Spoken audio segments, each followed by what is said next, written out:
sometimes you just see these private school kids in like choir practice every Wednesday after. Yeah. It's like... I don't think it does, but I don't think any education system does. When I went to school, they didn't teach me about tax, mortgage, they didn't teach me about credit scores. Nothing you actually need. Like, and to be honest... Yeah, 100%. No, disagree. What would we say to somebody that has done their degree, like nursing, and they can't get a job? Well, in that case, you wouldn't be paying it back because you don't pay it back until you're on a certain salary. It gets scrapped over 30 years and it doesn't affect your credit in any way. Like, people talk about it as a debt. Like, welcome to Think the Same, the show that puts perspectives to the test. Each episode, we bring together a group of people with shared experiences to tackle bold, thought-provoking statements. Will they agree, disagree, or rethink what they believe? By the end, discovering, do we all think the same?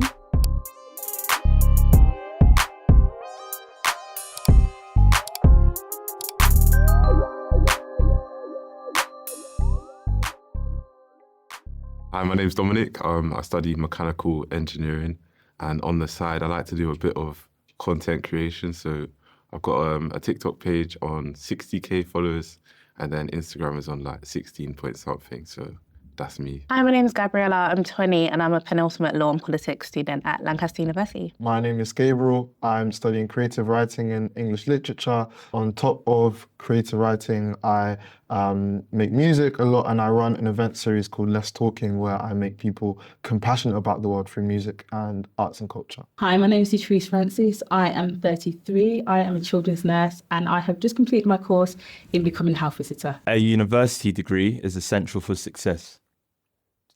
Disagree. Disagree. Disagree. Think we're unanimous on that. I don't think you need it to be successful. And then I also think that what do you actually determine is success? Like your metrics could be different. Yeah. Yeah, I think it would be a bit asinine to say it's essential when we have so many kind of notorious examples of people that are incredibly successful without using a university degree. But I think even though I'm saying it's not essential because you can be successful out of that, quintessential route of going to university, I do think education is the most proven and effective way to get yourself out of poverty. I work a lot in social mobility. So if you come from like an immigrant or a working class background, there's a reason why university degree holders, they earn a significant amount more than people who don't earn university degrees. And there's also a reason why rich people send their children to universities. So I think definitely education is something that should be prioritised. Yeah. I think the way the infrastructure of this country works, offers a lot of resources to university students. And I think that, it is one of the easiest ways. And I think that a lot of the other ways to become successful are, much more harder. They require a lot more graft from the individual. But I still think that they do exist. And there's a lot of people, nowadays, a much larger percentage of people who succeed without university. The degree apprenticeships as well. I was going to say, that's a massive thing now. Yeah. I do think university does provide opportunities in terms of experience, meeting new people, being able to actually learn about different cultures and actually be in an environment whereby it's not the same as yours, providing that kind of uncomfortable navigation to actually explore what's outside of the world from your own comfort zone. So aside from just the career perspective, I do think that actually success can be just seen that there's more to life than what is just within your reach. So, Another thing I say is university also doesn't guarantee success. Absolutely. I think that's what a lot of people I realise that in our generation. A lot of people have student debt and don't necessarily have the opportunities or the results that they intended for when they first went. So I think with university, where people go wrong is they put all their eggs and their effort into university. They get a first, and you go to jobs and they're like, okay, what experience do you have? And it's like, oh no, I spent all my time getting that first. And it's like a job would much rather you have a 2-1 and a world of experience than for you to get a first and you have nothing going on. So I feel like it's about striking that balance between getting experience in the industries you want to aspire to work in, and then also kind of studying hard and getting especially a good degree. within healthcare, you have doctors and you have nurses. You don't know if they've had a first or 2-1. Yeah. You want to make sure that they actually know what they're doing, they're safe, they actually can look after. When you're in that bed, you're not asking, did you have a 2-1 before you receive the care? So it's those things don't really dictate that someone actually knows what they're doing. Yeah. It just means that it's just that they pass that element of it. And there's so much more to go. Yeah, definitely. Black students have to work twice as hard to succeed. What's that one? What's that one? In the middle? What side are you leaning more towards? So I disagree with the statement. Yeah, I'm going to have to disagree. Just because it hasn't been my personal experience, but there have been people like, I know Dawn Butler was recently in the media talking about how she used to get like Bs, and then one time she swapped her paper with like her white friends, and then all of a sudden she got an A-star. So she kind of proved that her teacher was racially discriminating against her.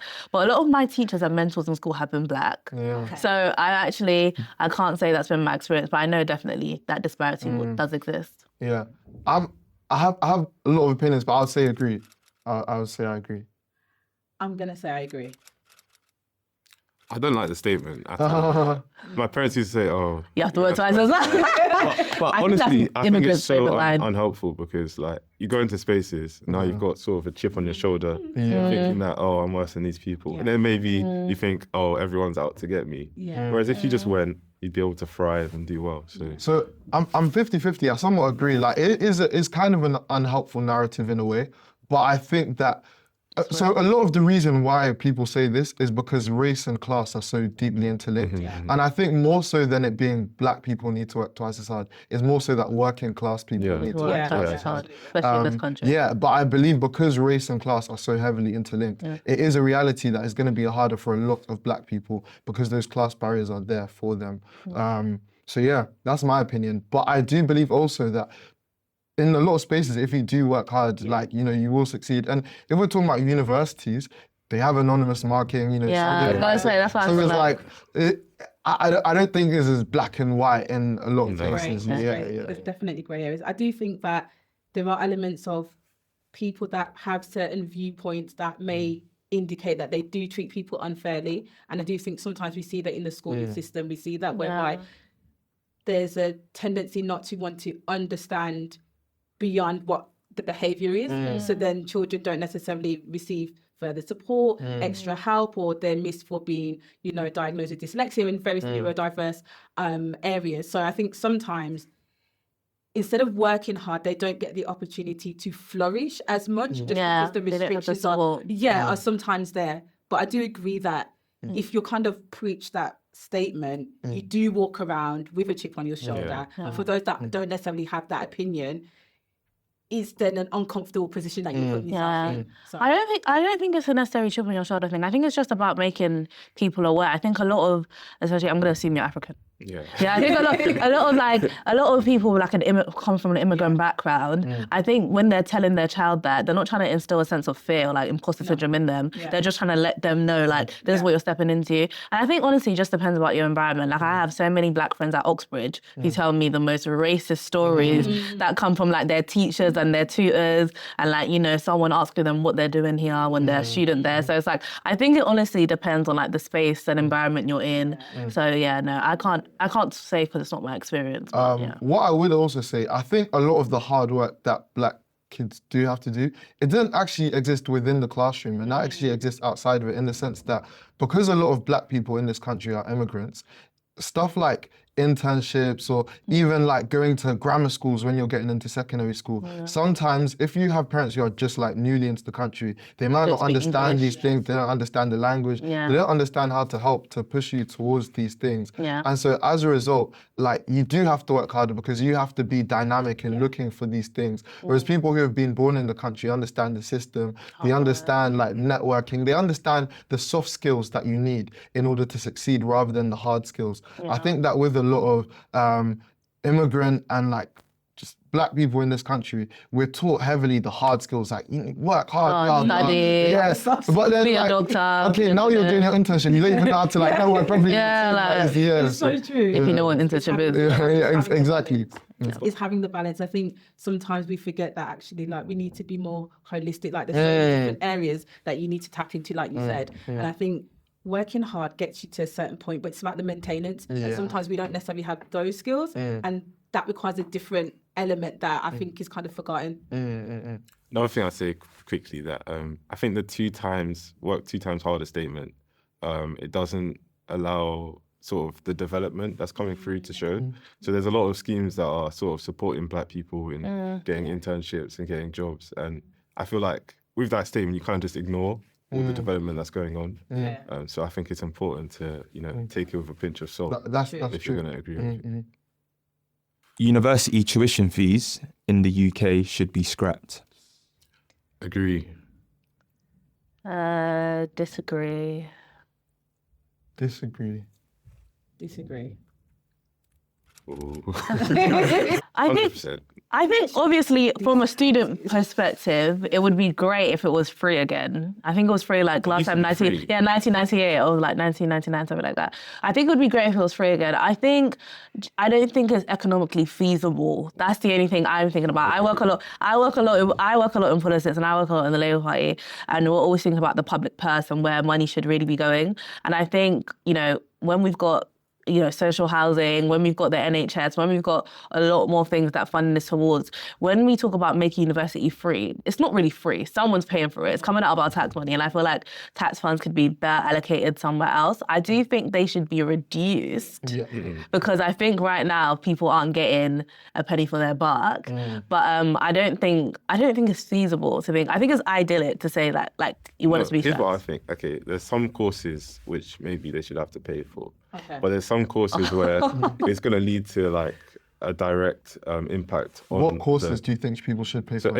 any course that's going to like help the country, for example, like engineering. Oh, you can't do that. It's gonna include like a class. I think so. For that, the reason I disagree with that hierarchy or whatever Yeah, it's gonna is be- just because even the types of the things that you'll say wouldn't benefit. So like the creative arts, for example, there's a lot of social benefit that these have, whether it be for the well-being, whether it be, so even for English, for example, that looks like a creative subject, but critical thinking skills are key to developing our workforce. They're key to making sure we have a thriving economy, because critical thinking is essential. And so if people are having to like pay to study English and we not have any English teachers anymore, like just really basic examples like that, they're really going to affect us. No, I do agree, but I think from a financial point of view, which is what you're talking about, that to make it free, if you pay these people, they're going to pay it off.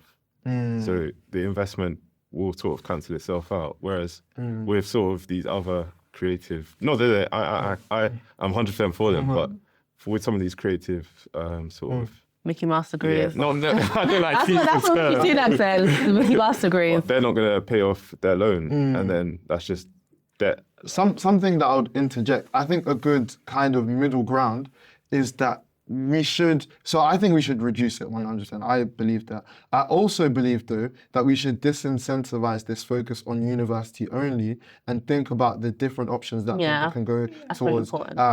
And if we do that, then it's actually more democratized, because, okay, you're paying an amount that's like realistic that you would be able to pay off, but you also have degree apprenticeships. You also have like internships they can go into straight after. And I think that's accessible to everyone. So, the reason why I disagree is because I don't think we should say, it's free for everyone because university is the only way. When it was free, university was the only way, but it shouldn't be anymore. So I feel like it should be reduced, and I feel like it should be free for anyone that does placement, because placement, I'm sorry, it is an expense that people don't actually understand. Like if doctors, nurses, whichever you are in terms of placement, it's a lot of sacrifice, maintain your car, food, and I know that students in general have to do that, but placement is like an additional add-on. And I think actually a lot of people, especially I had a friend, she lives in Kiel, and the travel to and from the hospital, and there is no aid for that, there is no extra help,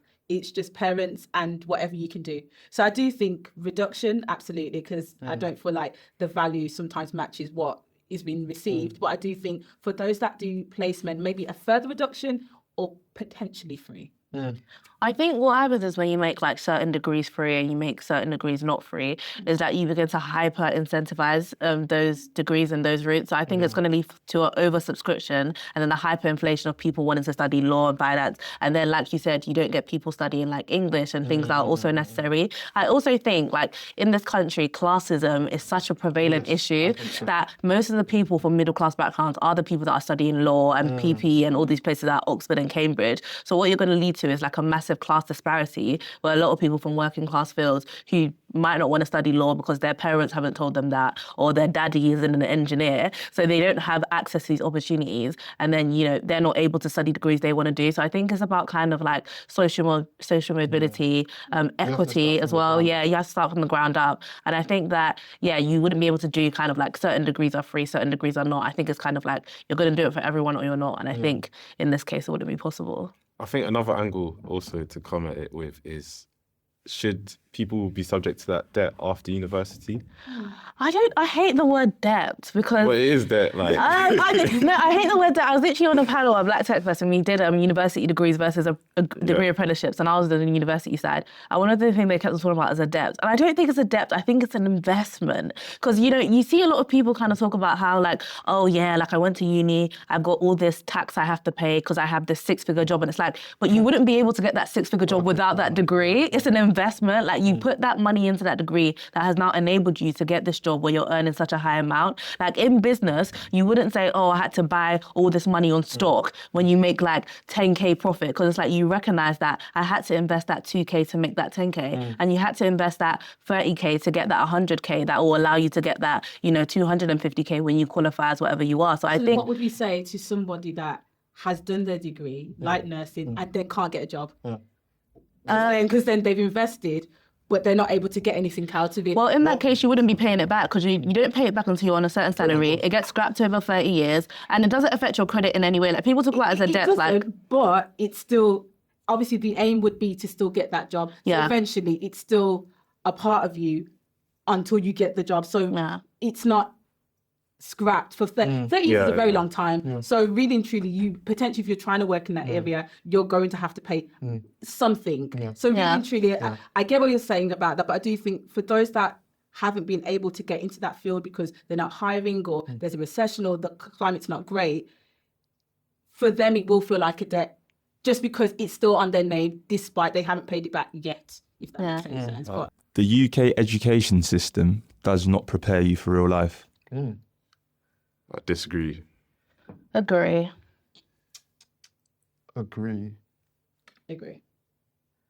I don't think it does, but I don't think any education system does. I don't think that's what the education system was set up to do. I think they were set up to teach you English and maths, and I don't think they were there to teach you about mortgages and first aid. Like I don't think it's ever been set up like that. Like, I was literally like, the Labour Party they wanna lower the voting age to 16, and I was like, that's great. Are you gonna like bring in political education alongside that? And they were talking about how because of academization, it means that the curriculum now is in the hands of like schools. So they're not able to impose an overarching national curriculum. So it's like, even now we're in a place where we can't even like impose like kind of things that should be essential, like teaching about tax and mortgages, because schools can say, well, I don't want to do that. They can opt out of that. So I think it's like, it's really hard to do. And I just don't think, the education system was set up for that. I don't think it's their job at all. I think this is where sort of the parents should step in. Yeah, that kind of... So I think, I agree. I don't think all of this is the role of schools. I think some of it is the role of schools too. And I think the part of it that is the role of schools is comprehension skills. And I think we're seeing more and more that kids are losing their ability to think critically when they read text. They're losing their ability to comprehend the world that they engage in, especially when you have, things like AI, social media, misinformation, etc. That is having like detrimental effects. So I think that's one way in which we need to step in. There's like a case study, when I did my GCSEs, there was a question where in class they taught us, it was all about potatoes. We went to the exam, it was the exact same question, but they mentioned carrots instead of potatoes, and no one could answer it. Like a lot of people got that question wrong.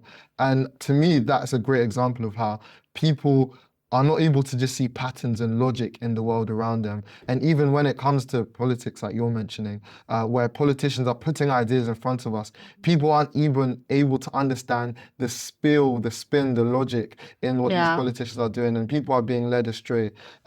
So we're losing a sense of independence as well through the lack of comprehension skills provided by schools.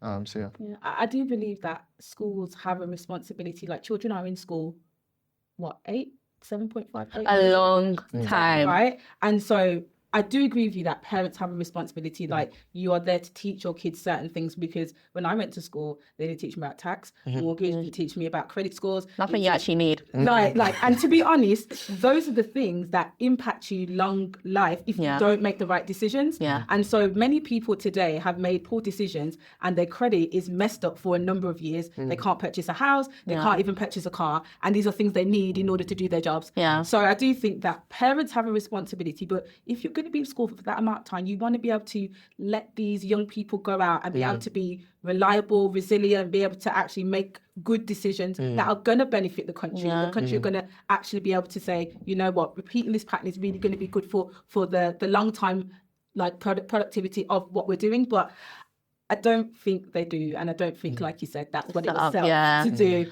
I think in a collective society, when we talk about solidarity and kind of society working together, I think if there's an issue affecting young people disproportionately, and you have school as a socialization institution that, you know, what other institution or what other thing do we have in society where you have masses of young people all walking through the same thing? So I feel like, say for example, like I know like under like 25, suicide is like the biggest killer for like young people. So if that's the case, I think mental health help needs to be taught in schools then, because it's like, this is something that's disproportionately affecting young people. So you talk about like, oh, your parents are meant to teach you about kind of like, I don't know, staying strong or mental health and things like that, talking about your feelings. But I think if this is something that's disproportionately affecting young people and it's an issue, I think the school needs to step in as an institution and kind of like alter their function to meet the needs of the young people and say, okay, so we're going to start taking mental health seriously. We're going to start talking about therapy and talking about things like men can cry and all of these things that are very important. But then I will say,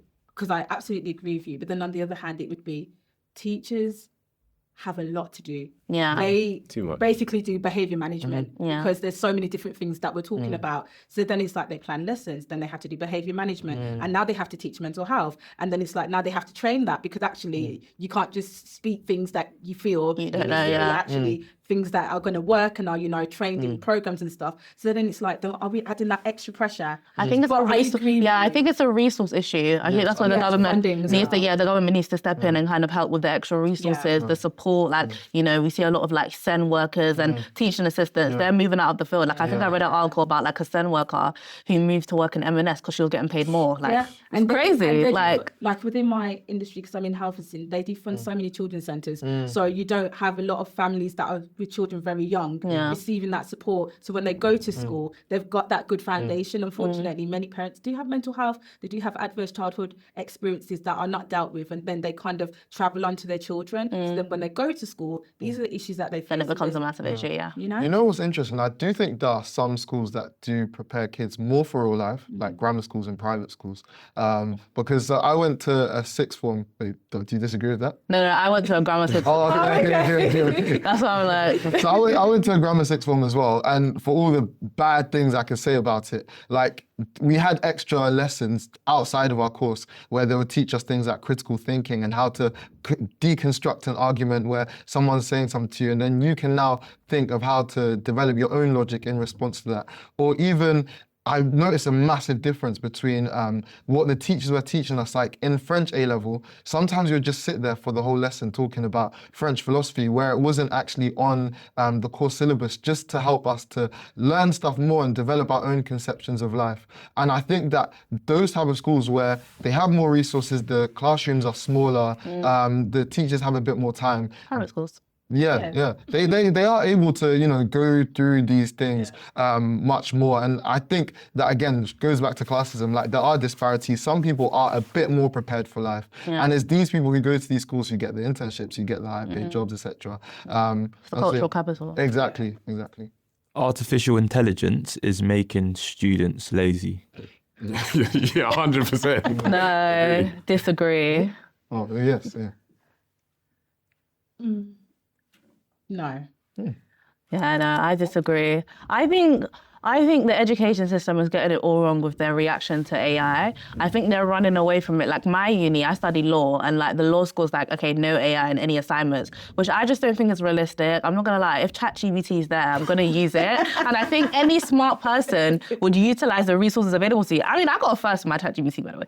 But you shouldn't be using it to write your essays, but you should be helping, okay, ChatGPT can give me an essay plan. Or what would you mark this if you was a law professor marking? Like, you should help it to establish your arguments and things like that. I think where this idea or this misconception that is making students lazy, or where people are putting their assignment into ChatGPT and saying, write my assignment.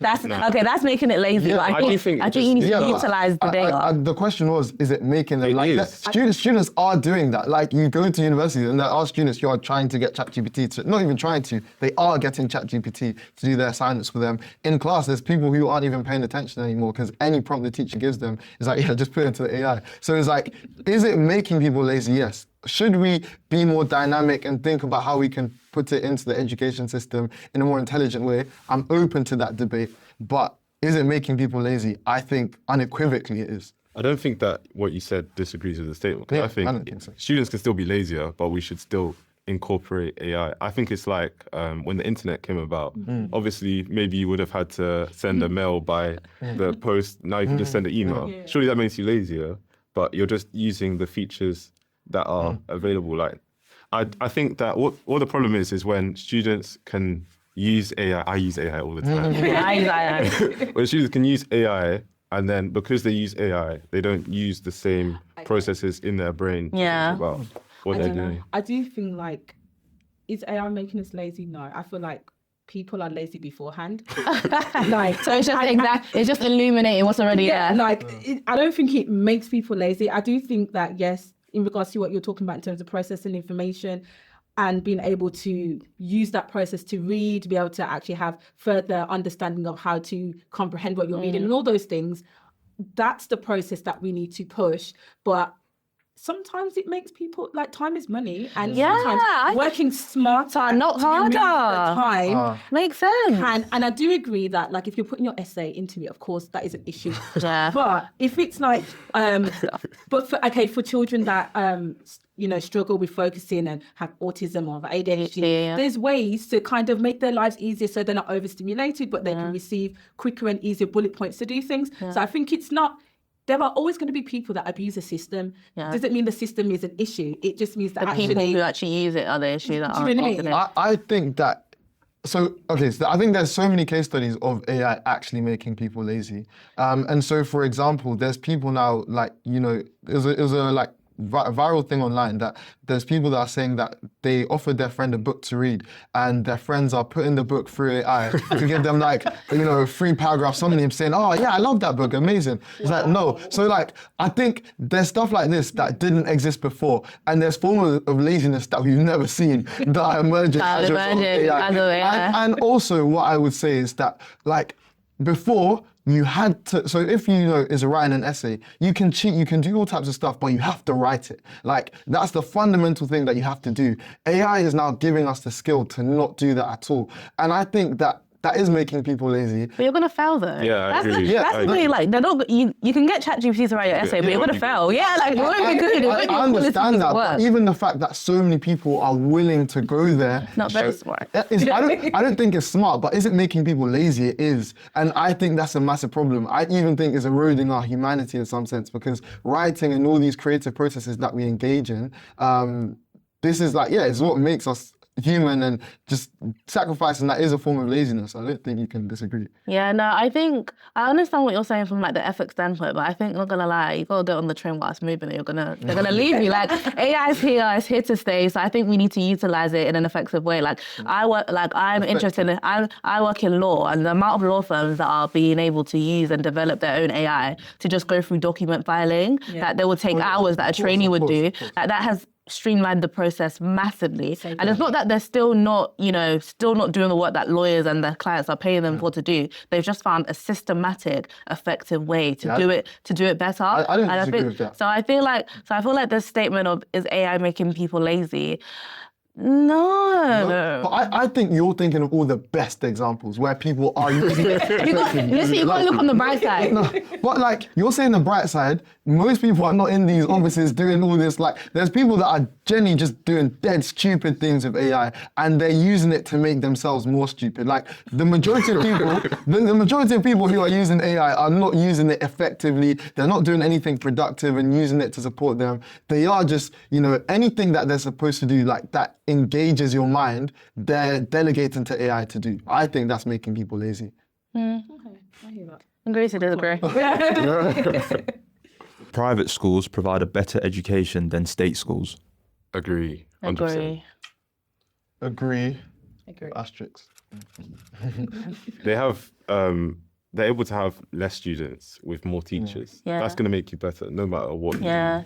Even just like the resources and like the opportunities and like the cultural capital that you're afforded. Like, I have a niece who goes to private school and like, she's like, I don't even know, but she's like 8 years old, and like, they're teaching her about investing. Like, they're teaching her about how, like, money. Like, one of the lessons she had was about like they asked them to bring money into school. She had to bring £5 and they taught her how to grow it to £20.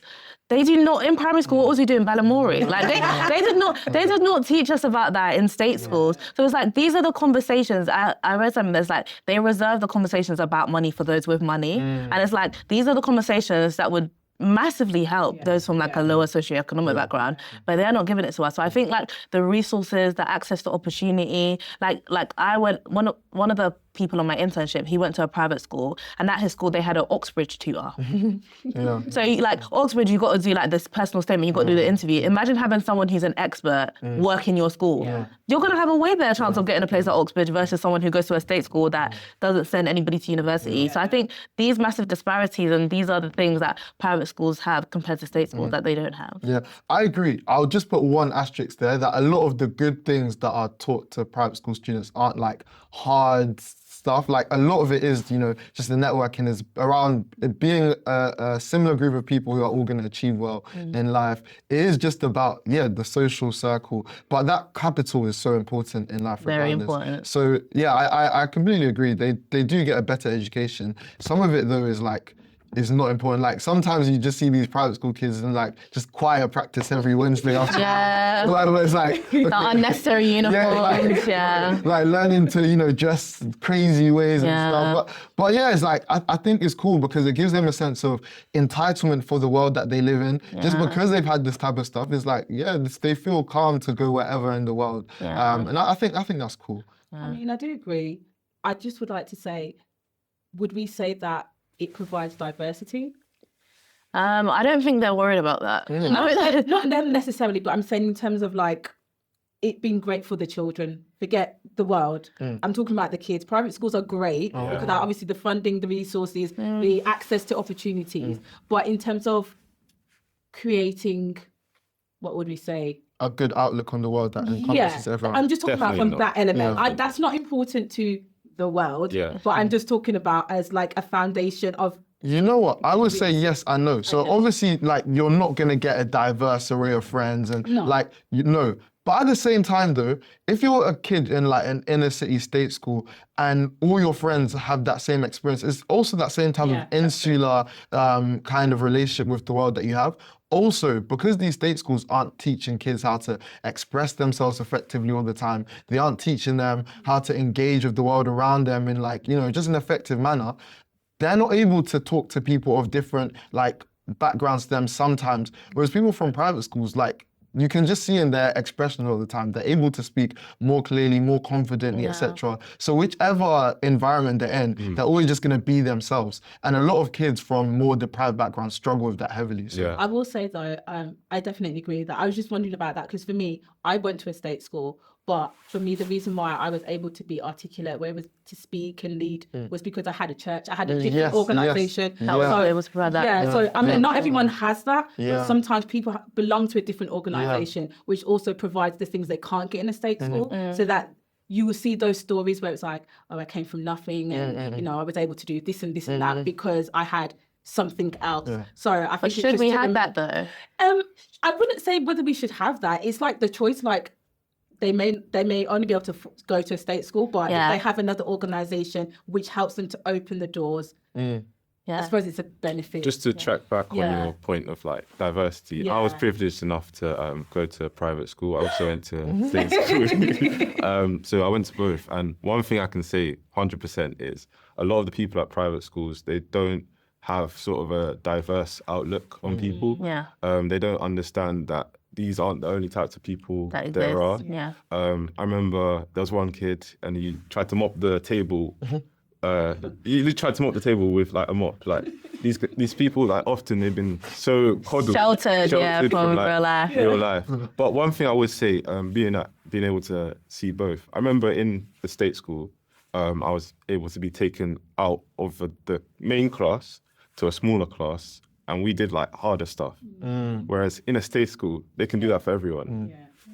But I think the problem with sort of state schools being worse is that there's just not enough resources. Whereas state schools, they can just give it out.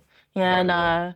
I think like, only 7% of the population in this country is privately educated, but they're what's the word? They're overrepresented in so many industries, like in finance, in politics, in even creative, like even the creative industry. So it's like, it's not great for diversity, but it's great for their pockets. And I think private schools, I feel like private schools, honestly, is such a, it's one of the biggest perpetuations of classism in this country. Like, I feel like you can't talk about social mobility and class equity when you still have this massive disparity in education. And like, I think private schools need to be abolished, honestly. I think we need to establish one state school. I think grammar schools need to go as well. We need to establish one education for everyone lower. Yes. No. It's not about bringing it lower. It's about providing a high quality state education for everyone. So like, you're bringing the resources that are in private schools down. to everyone. There's no resources from the government. These are people paying in. But if the private schools didn't exist and I'm a rich person and I have to send my child to a state school, I'm going to put money, effort and time into make sure that state school is good for my child. True. What you're going to do is will. get a tutor and then you're going to have someone outside. No. Anyway. No, one thing academization did was that it gave power back to local residents and to schools. So a lot of local residents with academies are the ones leading in like, what's called again, in the subjects they're teaching and where resources are being allocated. So like if you have money and you have the financial resources, you're going to be able to have a say and you're going to be able to lead the forefront of that conversation. That someone with money will now invest into a school. They won't have a choice. Also, to that point, they won't have a choice. The reason why I agree and like how it works is because the restructure that Tony Blair made when he came into power meant that there's more private investment into state schools now. And there's some cases where it doesn't work effectively, but in a lot of cases, as you said, these schools are able to be specialists in their subject. They are able to provide holistic support. Like even the state school I went to, Oasis, is made by a man who's all about giving holistic and well-being support to children in inner city, rough backgrounds. And this is a great example of how the school system can look across the board. So yeah, I think that is the way it looks. Do you think that's fair? Say if you put all of the kids in the school and then you've got one rich private school kid who's got a tutor 24/7 after he's finished. Like, I think... But he won't be a private school kid because the private school won't exist. But when he goes home, he's in a different environment. And that's still like... The question then is just about... The question then is more just about equity in society rather than the schools. And it's like, in order to address that, we just need to address a more equitable economy. Yeah, that's a root problem. You just need to address poverty. Yes, that's it. These are just like nice things to say. You know what I mean? No, it's nice things to say, but I mean, the Labour government is making a move towards it. People talk about how they added a tax onto private schools. They didn't add a tax onto private schools. Private schools had an unfair tax break that they now stopped. And they're taking that money from private schools and they're using it to invest in state schools. So it's a change that's being done. I think that hopefully in my lifetime we'll see them be abolished. But I think it's definitely something that's feasible and can happen in the future. But one thing I'd also say with that tax break, I think that also eliminates the sort of parents who... Oh yeah, those working class parents that saved up all their money. That was me, honestly. Like that's... Yeah, no, my parents wanted to do that as well. They was going to sacrifice their holidays and stuff. They sacrificed a lot to send me there, and like it was a lot of struggle at home, and like, you know, you come home, you see something different. Yeah. So, but even a lot of these schools though, like if you look at the assets that they have at their disposal, they can still provide that even with this tax break. The support to working class kids who are able to get into private schools. Yeah. No, I think... But they won't though. They won't, but they can. So that is a choice. But most of the time it's like, they'll give you some sort of scholarship. But you still have to pay. I think the problem is with anecdotal stories like yours, is that I'm thinking about the collective and not the individual. And why we do have those individual aspirational stories of those working class people who like save up all their money to send their child to private school. At the end of the day, on a overarching general basis, we know that there is a massive disparity. So I can't focus on the individuals that have had the good stories. I have to think about I have to prioritize the collective and think about what is collectively going to work for students in society. But I also think that by doing this, you just increase the price so that the rich people you could already pay, are still going to pay more. I do agree with the tax break. I don't think that's necessary. I don't think they should have charitable status per se. But I do think that this doesn't do what people think it does. The very rich people you see there, it's nothing to them, and they can just continue. So, yeah.